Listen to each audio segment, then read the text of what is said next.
Y esta semana se inició una nueva etapa en el proceso de vacunación contra el COVID, la aplicación de la dosis de refuerzo a personas mayores de 79 años. Vamos a realizar un balance sobre esta situación junto al inmunólogo y director alterno del Instituto Milenio de Inmunología, el doctor Flavio Salazar. ¿Cómo está, Flavio? Un gusto de tenerlo por acá.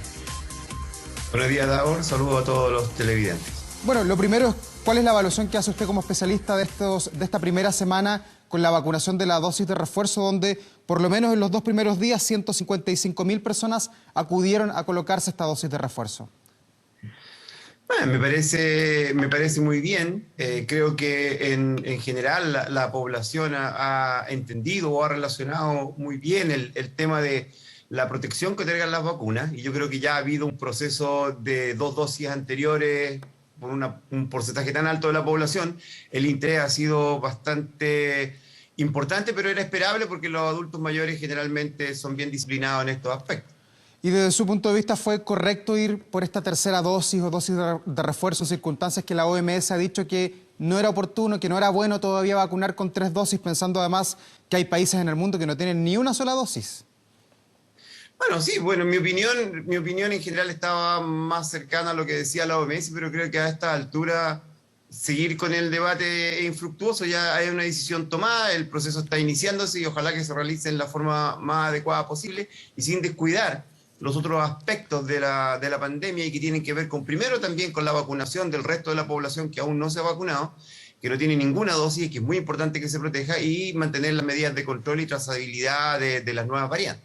Doctor, o sea, ¿usted es partidario de, a lo mejor en nuestro país, haber seguido avanzando con mayor rapidez en la vacunación de los jóvenes entre 12 y 17 años antes de colocar la tercera dosis a los adultos mayores?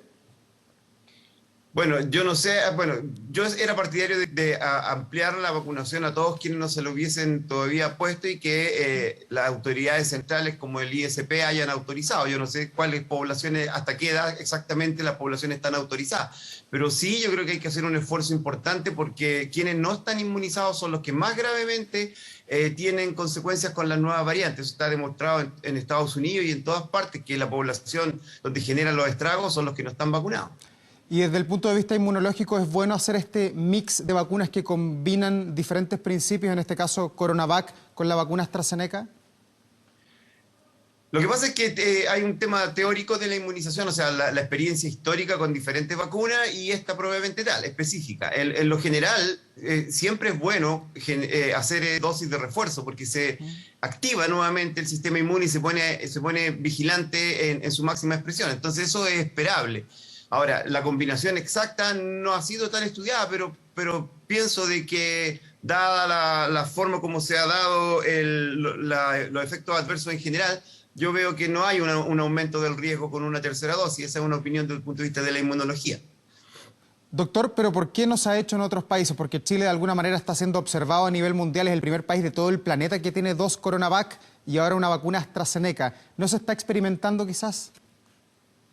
Lo que pasa es que yo creo que se da porque el que puede, puede. Eso es todo. Nosotros compramos, Chile compró a partir de una negociación multilateral muchas vacunas, y yo creo que tiene suficiente como poder hacerlo. Ahora, a mí me parece que en el mundo debiese ser mucho más equitativo, y que en el fondo pudiésemos avanzar todo en paralelo, los países, sobre todo los países vecinos, porque son todavía una amenaza para nuevas cepas que puedan entrar al país. O sea, lo haríamos digamos, por una solidaridad, pero también por una protección propia. Pero yo no le veo otra explicación más que tenemos. O sea, si los otros países tuvieran capacidades de generar terceras dosis, lo habrían hecho también, si es que así lo hubiesen decidido. Yo creo que lo limita principalmente es que todavía no logran avanzar en un proceso de vacunación con la primera y la segunda. ¿Y a usted qué le parece la vacuna AstraZeneca, que quizás es la que tiene de alguna manera mayores efectos adversos reportados a nivel mundial? No en Chile quizás, pero sí hay riesgos de trombosis, hay reportes internacionales. ¿Le parece una buena vacuna pensando en que funciona con un vector viral, que es un principio distinto al que tiene la Pfizer y al que tiene la vacuna Sinovac? Claro, bueno, la vacuna de AstraZeneca es muy parecida a la de Janssen, a CanSino y a la Sputnik, que son vacunas digamos, de vectores virales. Esas vacunas han tenido algunos efectos adversos, pero proporcionalmente muy bajos. O sea, 12 casos por millón de trombosis, por ejemplo, es un número muy bajo, porque la trombosis existe en la población en general también. Entonces, yo veo que las vacunas son bastante seguras. Ahora, son dos discusiones distintas. O sea, en el fondo uno espera que cuando se hacen vacunaciones masivas existan estudios contundentes detrás. Eso en estas combinaciones no existe, pero en la teoría los riesgos que uno puede percibir son bastante bajos. No es esperable que aparezca algún riesgo mayor. ¿Y qué pasa con aquellas personas, doctor, que no se quieren vacunar? Porque basta conversar en la calle con personas y algunos dicen, bueno, 3 dosis ya quizás es mucho. Si alguien se queda con las 2 dosis de CoronaVac, ¿hasta cuándo está protegido? Se ha dicho que después de los 6 meses cae la inmunidad que tiene el cuerpo, pero ¿hasta cuándo dura esa inmunidad? Pero esa evidencia no es muy conocida, o sea, se ha anunciado, pero yo no la he visto y no está publicada. Pero en general, en la experiencia que uno tiene en inmunología es que cuando las vacunas protegen, no hay una disminución en los niveles de anticuerpos, no significa necesariamente que quede desprotegido uno contra el virus. Eso ha sido demostrado en estudios internacionales también. O sea, en el fondo existe una serie de complejidad en la respuesta inmune, por lo tanto, yo personalmente no creo que, excepto algunas personas, los adultos mayores, inmunosuprimidos, la mayoría de las personas sanas que se han vacunado con 2 dosis están protegidas. Yo creo que ahí no está el problema, o sea, ojalá se vacunen, pero el problema está en los que no se han vacunado nada y que no quieren vacunarse, y a medida que se achique ese número, esas personas van a ser mucho más reticentes a vacunarse. Esa es mi percepción, porque realmente esas personas no se quieren vacunar por convicciones más profundas. Doctor, hoy día la vacuna AstraZeneca, la que va a ser la dosis de refuerzo, está autorizada para los mayores de 55 años. ¿Es plausible pensar que para el resto de la población la dosis de refuerzo va a ser una tercera Sinovac o una tercera Pfizer para los que están con ese esquema de vacunación? Yo pienso, bueno, ahí de nuevo, desde el punto de vista político, esa decisión la va a tomar el ministerio y lo que yo opine no va a importar mucho, pero desde el punto de vista inmunológico, lo que uno esperaría, porque eso también tiene que ver con la disponibilidad de vacuna, yo creo que una vacuna de RNA como la Pfizer sería un mejor complemento para la de Sinovac, y sobre todo si es que el objetivo principal es cortar el contagio. Porque una de Sinovac va a reforzar la respuesta inmune, pero se sabe que el contagio se disminuye parcialmente con la de Sinovac, y en cambio con las otras vacunas de RNA se corta mucho más fuertemente. Por lo tanto, yo creo que la mejor opción sería una tercera dosis o una dosis adicional con una vacuna de RNA como Pfizer, por ejemplo. Ya, pero una tercera vacuna de Sinovac, para los que ya tienen 2 vacunas Sinovac, reforzaría de todas maneras el sistema inmune, ¿no?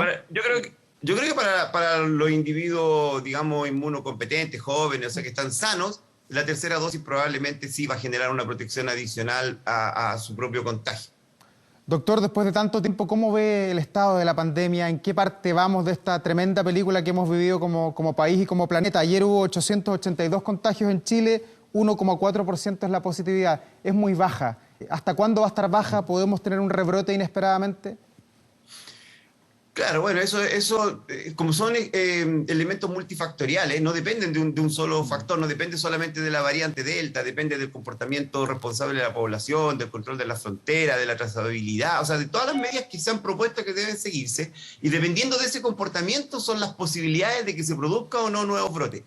En mi opinión, creo que es posible que se produzcan brotes. Ahora, no estoy tan convencido de que venga una tercera ola catastrófica, porque yo creo que las vacunas van a conferir una protección. Además, los virus a los cuales nosotros, las variantes a las cuales hemos estado sometidos, como la brasilera, la andina, son altamente contagiosas también. Por lo tanto, yo creo que hay una posibilidad de que nos podamos mantener en niveles bajos, pero la guardia no se puede bajar, porque en el mundo la pandemia sigue desatada. O sea, en el fondo esto es una isla dentro de un planeta, y las posibilidades de intercambio cuando se abran las fronteras son mayores. Por lo tanto, no se puede descartar que se produzcan brotes importantes en el futuro.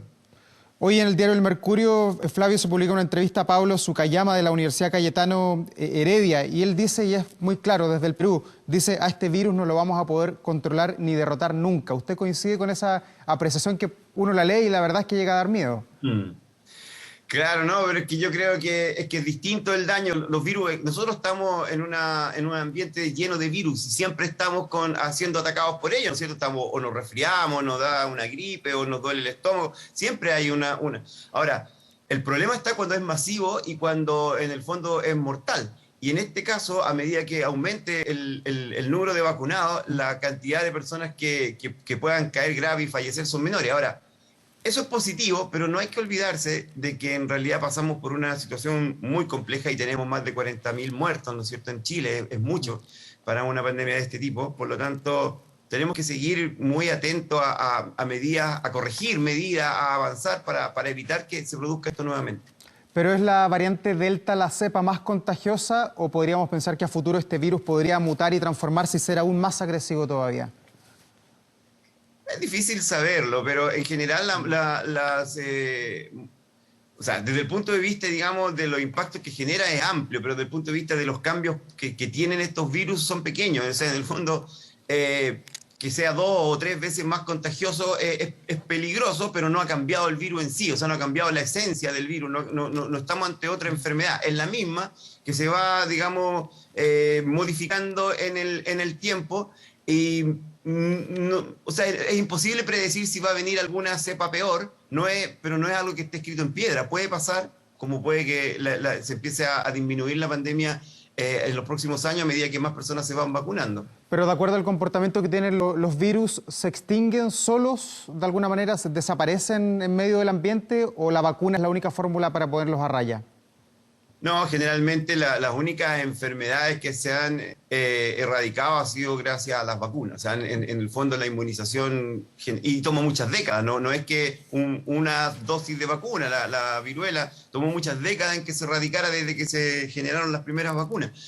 Pero puede pasar eso. Pero en general se transforman en endémicos. O sea, quiere decir que van a estar presentes, pero van a afectar a algunas personas, muy como la influenza, ¿no es cierto? Que siempre la persona que es afectada a sus familiares, claro, es un dolor. Pero a nivel de salud pública son problemas que están limitados, que no son generales como esta pandemia que podía afectar a cualquier persona que pasara por la calle. Acá esta otra va a quedar probablemente en un número limitado de casos.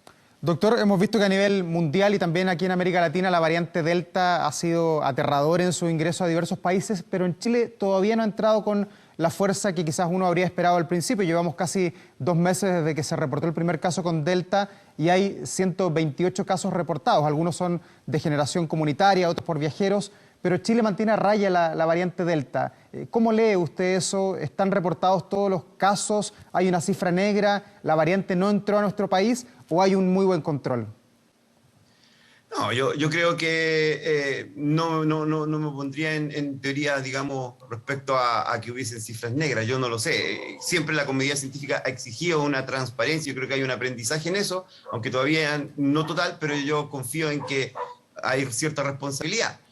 Yo creo que las explicaciones tienen que ver con múltiples factores. Una es el proceso de vacunación, obviamente. Esta variante Delta, donde ha causado estragos, por ejemplo, en Estados Unidos, es mayoritariamente en los no vacunados, y en Estados Unidos tiene un menos porcentaje de vacunados que en Chile. Tienen la mitad de la población vacunada solamente. Entonces, igual, en esa otra mitad, que son millones y millones de personas, se ha expandido esta. Ahora en Chile hay varias ventajas, una es la vacunación y otra es que, para mi juicio, las variantes que nosotros hemos sufrido, o sea, la variante brasileña como la variante andina, son también altamente contagiosas, por lo tanto, igual compiten con nuevas variantes, y también pasó con la variante británica, ¿no? Que siempre la esperamos, pero que en Chile no logró penetrar fuertemente. En cambio, la P1 brasileña se expandió y causó estragos. Entonces, yo no sé, es una pregunta abierta, hay controversia dentro de la comunidad científica porque todavía no sabemos y solamente la experiencia no nos lo va a indicar, pero sí tenemos que estar preparados y por eso la trazabilidad y estar atentos es fundamental. Doctor, ¿qué proyección se puede hacer para nuestro país respecto a la cantidad de contagios? Que lo decíamos al comienzo de esta conversación, está muy bajo, 882 contagios ayer, positividad en torno al 1,4%, pero todavía hay mucha gente hospitalizada que está en la UCI. 1.023 es la cifra que se entrega en el día de ayer, 794 conectados a un ventilador mecánico. ¿Por qué esa cifra no ha caído con tanta rapidez como la cifra de los contagios? O sea, yo creo que está cayendo. Siempre el tema de los picos de contagios, hay que contar que de ahí para adelante o sea, la enfermedad se demora en transformarse en una enfermedad mortal. La gente se va, los casos que se van agravando toman semanas, incluso meses, después están intubados. O sea, en el fondo, probablemente muchas de las muertes que estamos viendo hoy día son consecuencias del pic anterior. Esperemos que baje. Ahora también, si es que eso no sucede, tiene que ver probablemente, y a eso tienen que quienes ven los datos concretos, puede ser que allí sí alguna cepa específica esté generando mayor daño en algún grupo determinado, pero para un científico como yo que no tiene acceso a esos datos es imposible aventurar una respuesta. Doctor, y respecto a la movilidad, hoy día prácticamente todo el país ya está libre de lunes a viernes. Hay 9 comunas en cuarentena nomás durante este fin de semana, de 346 a nivel nacional. ¿Mucha libertad para los chilenos en tiempos de pandemia o no? También hay discusión respecto a eso. Yo creo que en el fondo hay un efecto rebote. No es menor haber estado confinado, semi-confinado tanto tiempo. La gente está un poco ansiosa. Yo creo que eso se debe controlar. Lo primero es tener conciencia de que todavía la pandemia no termina, que estamos en un buen momento, pero no sabemos si va a ser permanente o si van a aparecer nuevos focos, digamos, de contagio. Por lo tanto, creo que hay que mantener la guardia, pero tampoco soy de los que piensa de que no podamos recuperar las libertades, porque yo creo que en general tiene que haber una correlación entre la amenaza y las actividades. Nunca vamos a estar digamos, en una situación, como lo dijimos anteriormente, de cero riesgo. Siempre va a haber un riesgo, pero hoy día el riesgo es menor, mucho menor hoy día que lo que fue hace 2 meses atrás. Eso es innegable, matemáticamente es innegable. Entonces, es más difícil encontrarse con alguien que lo contagia a uno, pero puede encontrarse, por lo tanto, hay que protegerse de todas formas. Doctor, y desde ese punto de vista, pensando en que ya hay mayor libertad en casi todo nuestro país, desde Arica a Punta Arenas, ¿tiene algún sentido tener tanta libertad en el día y tanta restricción en la noche? Acá en la región metropolitana todavía hay un toque de queda a las 10 de la noche, está restringida la vida social. ¿Tiene sentido pensando que en el día uno puede ir al mall, ir al comercio, ir al Paseo Humada, pasear y no hay ningún problema? Bueno, hay algunos, digamos, argumentos que de alguna manera hace que sea necesario en algunas condiciones poner un toque de queda. Pero claro, en condiciones como las actuales yo o sea, cada vez mientras la situación, digamos, sanitaria mejora y está más estable, con menos razón existe de tener un toque de queda. O sea, no hay, o sea, se diluye cualquier argumento anterior cuando uno ya tiene una vida normal durante el día. Entonces, en el fondo, yo creo que eso lo tienen que analizar los expertos, pero en el fondo yo creo que el toque de queda tiene un efecto menor en esta etapa de la pandemia, ahora en Chile. Y pensando en lo que viene, estamos en agosto, septiembre está ya a la vuelta de la esquina, ya se hablan de las fondas, de las ramadas, de las salidas masivas. ¿Usted es de los especialistas que le tiene temor a lo que pueda pasar en las fiestas patrias, que recomendaría quizás fondearse, pero en la casa?